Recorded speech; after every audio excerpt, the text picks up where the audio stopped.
आज मेरा जादुई आईना पूरी तरह बनकर तैयार हो चुका है।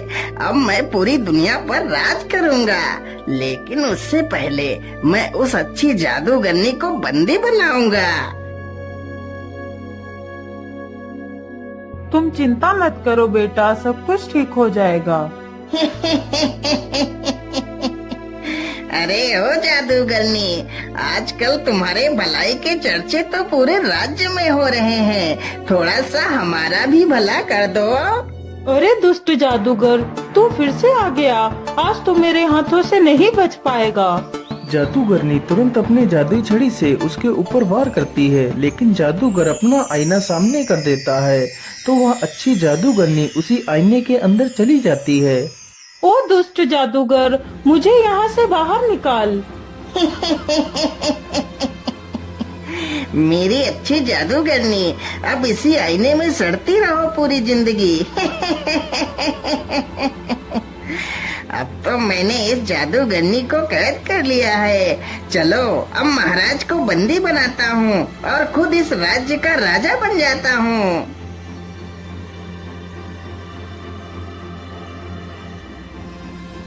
महाराज, पेश करता हूँ दुनिया का सबसे अद्भुत आईना। इसमें आप अपने आप को देखकर यह जान सकते हैं कि आप कितने शक्तिशाली हैं महाराज।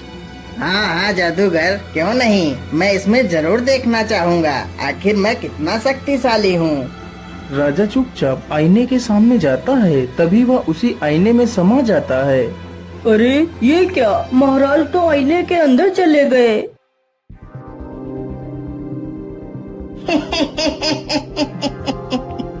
ध्यान से सुनो मेरे दरबारियों, आज से तुम्हारा राजा मैं हूँ। अरे दुष्ट जादूगर, हम तुझे जिंदा नहीं छोड़ेंगे। सैनिक जैसे ही आगे बढ़ते हैं, जादूगर उन्हें वश में कर लेता है। राज्य सभा में जितने भी लोग थे उन सभी को वह जादूगर अपने वश में कर लेता है।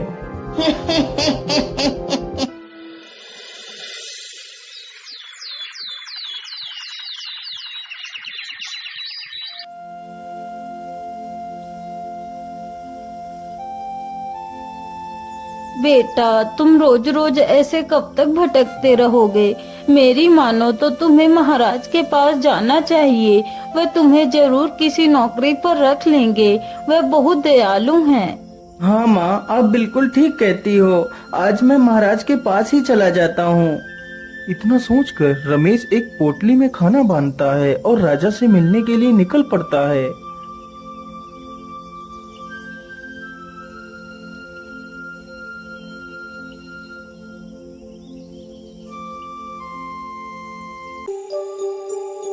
अरे कौन है तू और मुंह उठाकर कहाँ चला आ रहा है? मेरा नाम रमेश है और मैं महाराज से मिलने के लिए आया हूँ। महाराज से मिलने? लेकिन उनसे मिलने के लिए तो तुम्हें इस आईने के अंदर जाना पड़ेगा। लेकिन मैं कुछ समझा नहीं, आप क्या कहना चाहते हैं?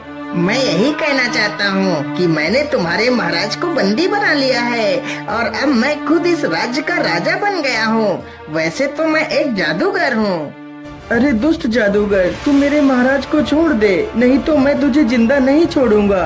बेचारा रमेश जैसे ही उस पर प्रहार करने के लिए आगे बढ़ता है, तभी वह जादूगर तुरंत ही अपने आईने को रमेश के सामने कर देता है, तो रमेश भी उसी आईने में समा जाता है। अरे ये मैं कौन सी दुनिया में आ गया? लेकिन यहाँ पर तो कोई भी नहीं दिखाई दे रहा है। आखिर महाराज कहाँ पर हो सकते हैं? चलो सीधे ही चलता हूँ।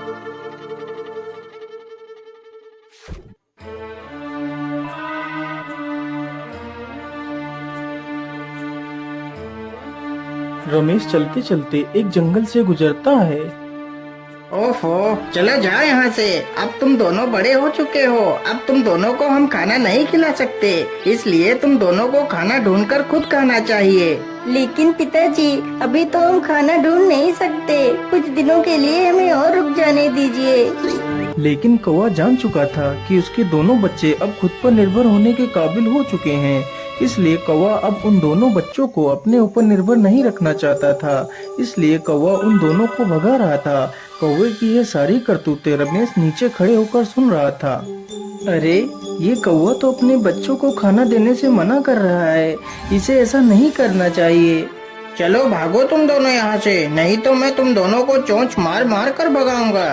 अच्छा ठीक है पिताजी, हम दोनों यहाँ से चले जाते हैं। इतना कहकर दोनों बच्चे पेड़ से नीचे उतरकर वहीं बैठ जाते हैं। अरे बच्चों, तुम परेशान मत हो, मैं तुम्हें अपना खाना दे देता हूँ। इतना कहकर रमेश अपनी पोटली से 2 रोटियां निकालकर उन दोनों बच्चों के सामने रख देता है। हे नेक दिल इंसान, हम तुम्हारा ये एहसान कभी नहीं भूलेंगे। इतना सुनकर रमेश आगे बढ़ता है, तभी अचानक से काले बादल छा जाते हैं और जोर जोर से हवाएं चलने लगती हैं। अरे ये क्या, अचानक से इतने काले बादल कहाँ से आ गए? मुझे लगता है अब तो जोर की बारिश आने वाली है। मैं ऐसा करता हूँ, जल्दी से किसी सुरक्षित स्थान पर चलकर छिप जाता हूँ।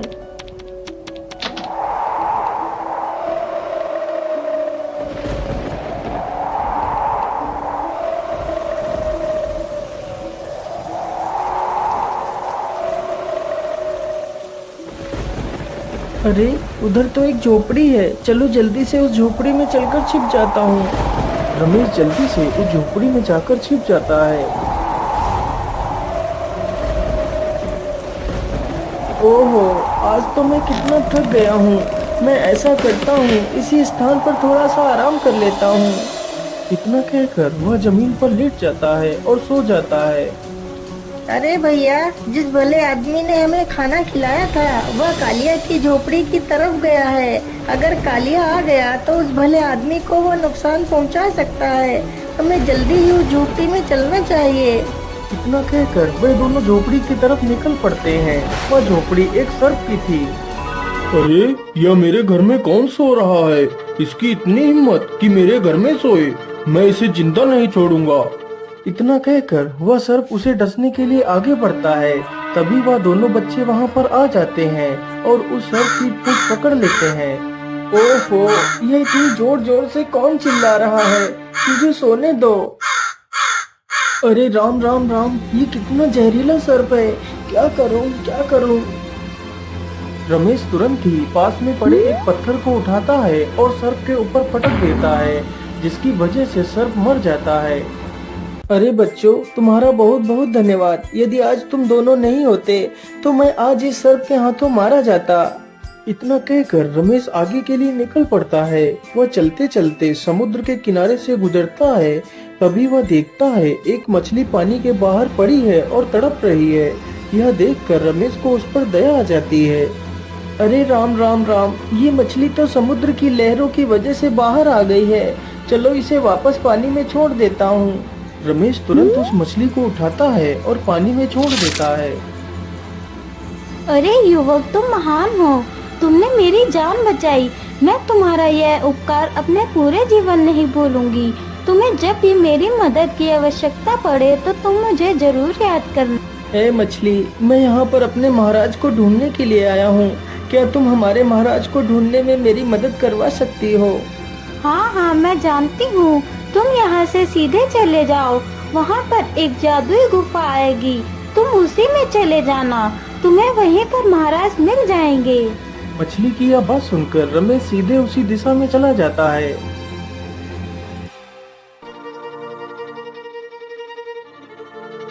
मुझे लगता है यह वही गुफा है जिसकी बात वह मछली कर रही थी। चलो इसके अंदर चलता हूँ। रमेश गुफा के अंदर चला जाता है तो देखता है गुफा में कई सारे लोग बंदी हैं, जिसमें वह अच्छी जादूगरनी भी शामिल थी। महाराज, आप तो इस पिंजरे में बंद हैं। मैं आपको यहाँ से कैसे आजाद कराऊं? अरे बेटा, इस पिंजरे से आजाद भी होगे तो क्या, इस आईने से बाहर कैसे निकल पाएंगे? लेकिन आप कौन हो? मैं एक जादूगरनी हूँ। मुझे उस जादूगर ने धोखे से बंदी बना लिया है। हे जादूगरनी, क्या यहाँ से बाहर निकलने का कोई मार्ग नहीं है? बेटा, यहाँ से बाहर निकलने का बस एक ही रास्ता है। तो आप जल्दी से बताइए, वह रास्ता क्या है? मैं आप सभी को यहाँ से आजाद कराऊंगा। यहाँ से बाहर निकलने के लिए हमें एक जुगनू पत्थर ढूंढना होगा, जो पत्थर समुद्र में मिलेगा, यदि वह पत्थर मिल जाए तो मैं उस जादूगर को अच्छा मजा चखा सकती हूँ। हे जादूगरनी, आप चिंता ना करें, मैं जल्दी ही उस जुगनू पत्थर को ढूंढ कर लाऊंगा। इतना कहकर रमेश वहाँ से निकल पड़ता है और समुद्र के किनारे पहुँच जाता है। हे मछली मेरी दोस्त, तुम कहाँ हो? मुझे तुम्हारी मदद की आवश्यकता है। बोलिए दोस्त, तुम्हें मेरी क्या सहायता चाहिए? मेरी दोस्त, मैंने अपने महाराज को ढूंढ लिया है, लेकिन अब मैं एक चमकीला पत्थर ढूंढ रहा हूँ। यदि वह पत्थर मुझे मिल जाए तो मैं अपने महाराज के साथ साथ बाकी सारे लोगों की भी जान बचा सकता हूँ। अरे तुम चिंता मत करो, मैं जानती हूँ वह चमकीला जुगनू पत्थर कहाँ है। तुम यहीं रुको, मैं अभी वह पत्थर लेकर आती हूँ। मछली तुरंत पानी में जाती है और कुछ ही देर में वह चमकीला जुगनू पत्थर लेकर आ जाती है। जुगनू पत्थर देखकर रमेश बहुत ही खुश हो जाता है और जल्दी से वह पत्थर लेकर वहाँ से चला जाता है।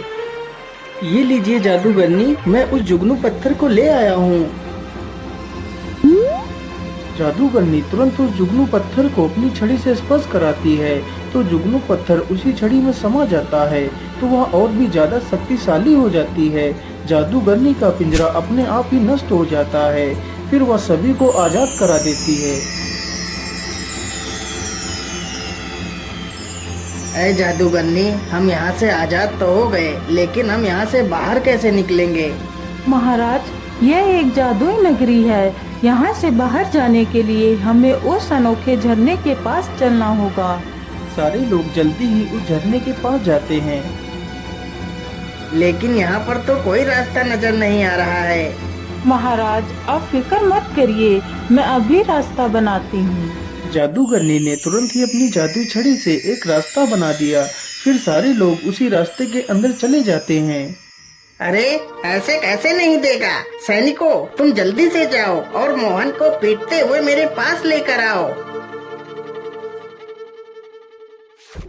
जादूगर इतना कह ही रहा था कि तभी राजा और वह जादूगरनी तथा बाकी के सभी लोग उस शीशे से बाहर आ जाते हैं।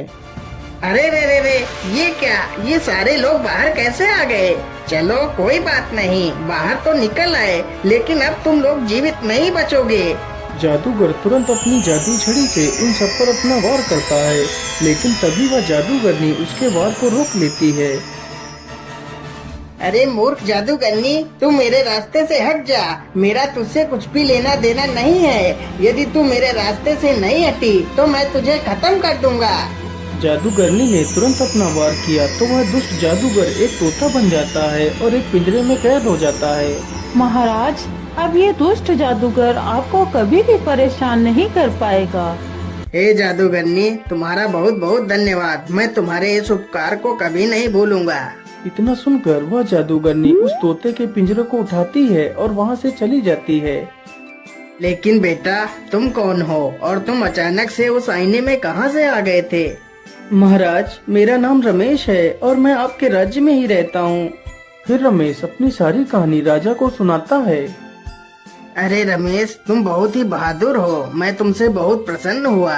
यदि तुम अपनी बहादुरी नहीं दिखाते तो हम कभी भी उस कैद से आजाद नहीं हो पाते।